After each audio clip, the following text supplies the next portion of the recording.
जाता है, उसे शिक्षा के साथ साथ संस्कार भी अच्छे देने चाहिए, अच्छी जगह ले जाना चाहिए। जैसे हमारे पिताजी ने यहाँ पर लाके खड़ा कर दिया।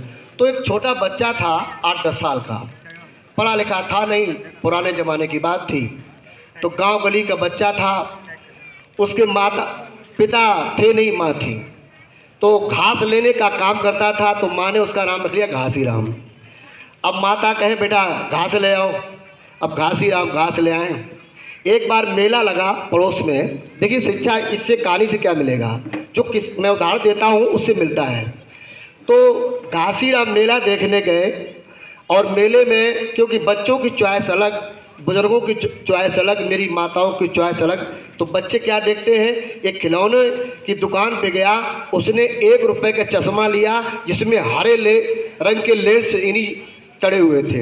हरे रंग का चश्मा लिया और लगा लिया, और सीटी बजाते हुए घर पे आया। तो माँ ने कहा बेटा घास नहीं लाए, अभी जा रहा हूँ। वो घास लेने गया, मई जून का महीना था। अब घास लेने गया तो गूंद सूख गई थी, बड़ी बड़ी घास खड़ी थी, लेकिन वो चश्मा हरे रंग का लगाया था, वो सूखी हुई घास हरी दिखाई पड़ी। तो उस बच्चे ने खूब काट के लाके भैंस के आगे डाल दी।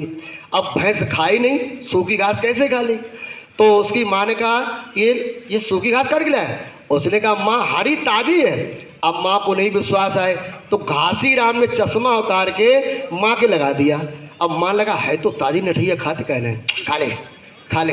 अब भैंस नहीं खाए, तो घासी राम ने विचार किया ऐसे नहीं, तो चश्मा उतार के भैंसे के लगा दिया। अब भैंसे के लगाया, वो सूखी घास हरी दिखाई, वो सब खा गई। तो आज समाज में चश्मा ऐसे लगे हैं जो बुद्ध की बात समझ में नहीं आ रही है, कोई शिक्षा की बात कर रहा है, कोई अर्थ की बात कर रहा है। आइए सुनिए, जब मैं संख्या में पहली बार गया, कब गया, सन 85 में। आज हमारे बीच में बनते जी नहीं, मैंने बहुत बिच्छू चीबर राई बना दिए। हालांकि चीबर मैं भी ले सकता हूँ, लेकिन मैं उपासक को कैसे समझाएं। ये विपස්සना साधना की बात होती है। मैंने जब मेडिटेशन किया, ये सारी बातें सीखी।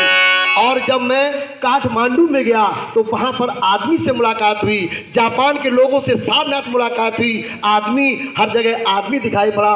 तो ये मैंने कव्वाली लिखी थी, हाल में बहुत पहले लिखी थी, और इसी से मेरे पूरे प्रदेश में कार्यक्रम, दिल्ली तक मैं कार्यक्रम करने गया सन 98 में। तो क्या लिख रहा हूँ,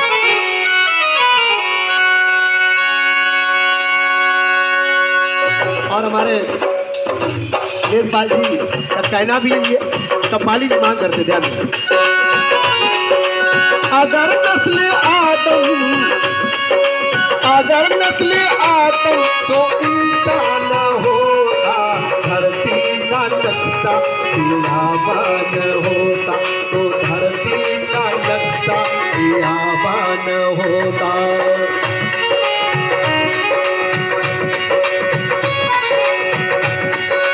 अगर नस्ल आदम तो इंसान होता,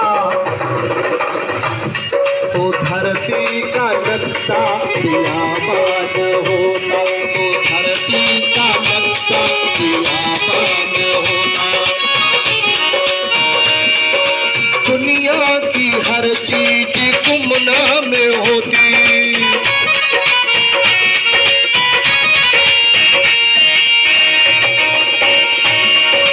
अक्सीर है वो भी बेकाम होती। पर्वत की चोटी भी बेनाम होती। आदमी, अरे दुनिया में आदमी होता तो क्या होता, मैं आदमी से मुलाकात होती। दुनिया के रंगीन नजारे न होते,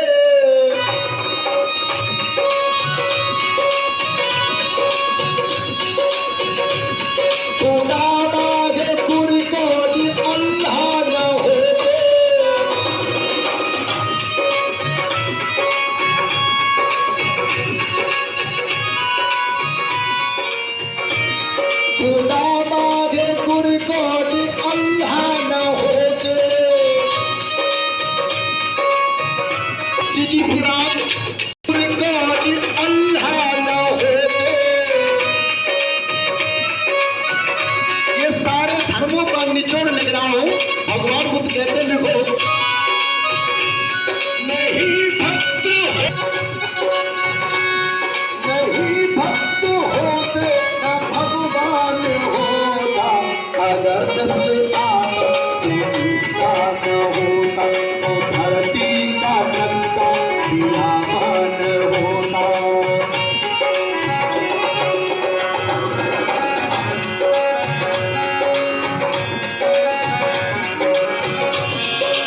और कहना है हिंदू धर्म नहीं है, बौद्ध धर्म नहीं है, सिख धर्म नहीं है, ये धर्म नहीं है, ये संप्रदाय है। भगवान बुद्ध का धर्म क्या है? सद्धर्म, समर संस्कृति। ये कथाओं बताता हूँ, गांव में जाता हूँ, हमारी हर किसी से मुलाकात हुई, नंबरी शराबी मिलते हैं, नंबरी गुंडे मिलते हैं। हर किसी को अगर एक काम में बुद्ध की बात पहुंच गई तो बदलने का काम बताओ। नहीं धर्म होते न ईमान होता, न क्रिश्चियन न हिंदू न मुसलमान होता आदमी, न मंदिर और मस्जिद का झगड़ा ही होता,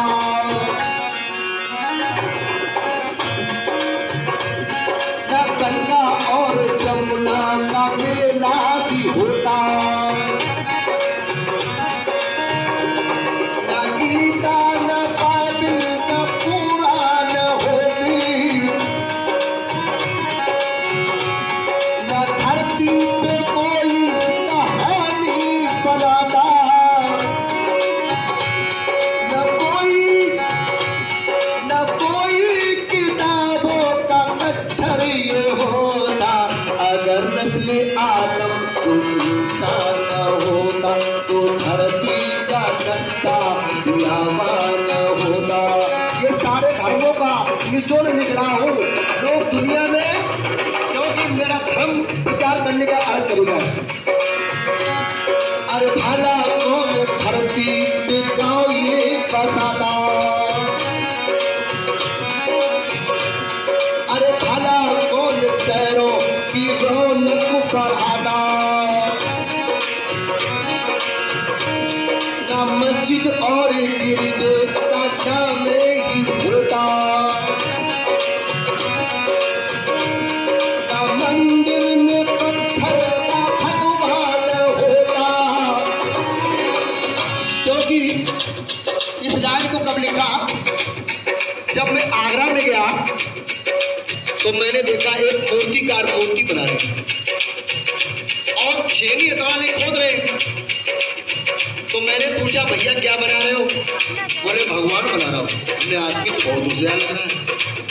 थोड़ी देर में भगवान का चेहरा बनाया और सिरगट पी और भगवान गाल में रगड़ती। भाई साहब आपने तो भगवान गाल जला दिया। तो कहा नहीं तो मेरी कलम क्या गई? ना मंदिर में पत्थर का भगवान होता, दुनिया ये वीरान सुनसान होती, नहीं खेत होते, नहीं खेत होते न खलियान होता। अगर नस्ल आदम इंसान होता तो धरती का नक्शा बियाबान होता।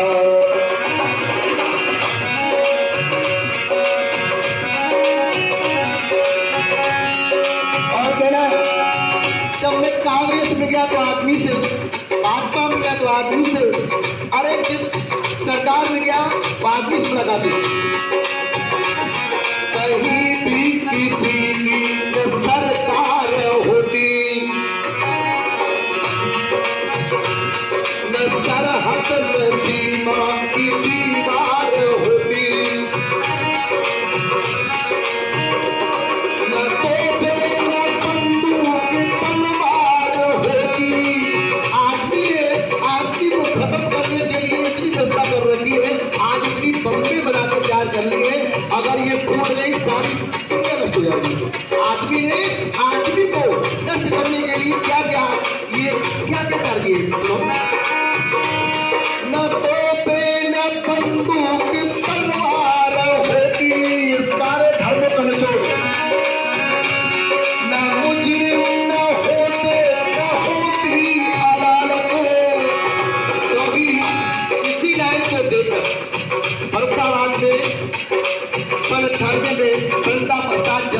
इंदिरा गांधी थी।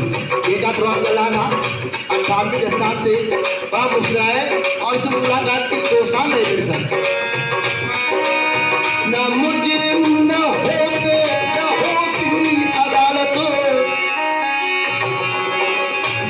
न पुलिस ये चौकी न थाना ही होता।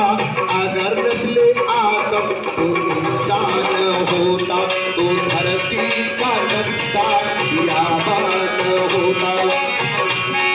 और देखिए आगे लाइन में, नहीं हुस्न कोई भी संदार होता, न तकरार होती, न तकरार होती, नहीं प्यार होता। न कोई यहाँ पर भगीरथ को बुलाता, न होते भगीरथ न होता ये बाजा। सीधी सी बात, न कोई मुल्क का होता ये राजा।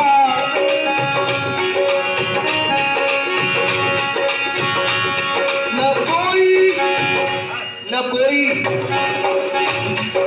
कोई किसी का जीजा होता। जीजा होता नहीं होता।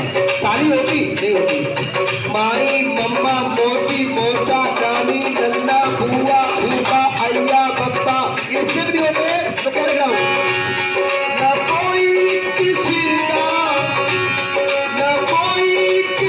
का या मेहमान होता। अगर नस्ल आदम तो इंसान होता, तो धरती का नक्शा